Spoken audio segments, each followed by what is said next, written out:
আচ্ছা, আমরা একজন ভোক্তার অভিযোগের প্রেক্ষিতে আমরা এই কুষ্টিয়া রান্না বিরিয়ানি হাউসে তদারকিতে আসি। মূলত এখানে অভিযোগ হলো এখানে যে বোরহানি বিক্রি হচ্ছে সেটা হলো মেয়াদোত্তীর্ণ। আমরা এসে দেখলাম আসলে সেই বোরহানির উৎপাদনের তারিখ 15 মার্চ 2025, যেটা মেয়াদোত্তীর্ণের কথা রয়েছে 15 দিন, আর এখন হলো 5 মে, আজ 6 মে 2025।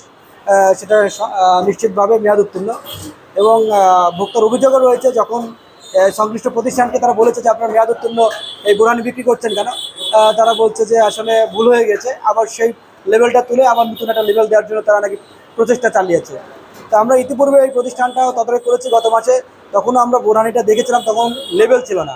তো আমরা বলেছিলাম যে আপনারা লেভেলটা দেন, যে মেয়াদ উল্লেখ করে দেন। তো বলে যে আমরা তো লেভেল প্রদান করি, হয়তো এগুলো নাই।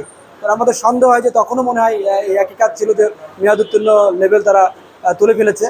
তো এবার এসে যেহেতু দেখলাম যে তারা মেয়াদ উত্তীর্ণ বিক্রি করছে, এবং ক্রেতার অভিযোগ, ভোক্তার অভিযোগ যে মেয়াদ উত্তীর্ণ যেগুলো লেভেল হয় সেগুলো তারা তুলে আবার নতুন লেভেল বসায়। তো আমরা এই মেয়াদ উত্তীর্ণ বোরহানি বিক্রয় এবং সংরক্ষণের জন্য তাদেরকে ভোক্তাধিকার সংরক্ষণ আইনে 20,000 টাকা অর্থদণ্ড প্রদান করেছে। আশা করি যে এরা এরপর থেকে মেয়াদ উত্তীর্ণ বোরহানি সংরক্ষণ ও বিক্রয় থেকে বিরত থাকবে। মোহাম্মদ শাকিল হোসেন। আমাদের জরিমানা করেছে বোরহানির কারণে। বোরহানি আমাদের সমস্যা ছিল, ডেট ছিল একটু অন্য, কারণ তারিখ ছিল একটু ভিন্ন কারণে আমাদের 20,000 টাকা জরিমানা করেছে।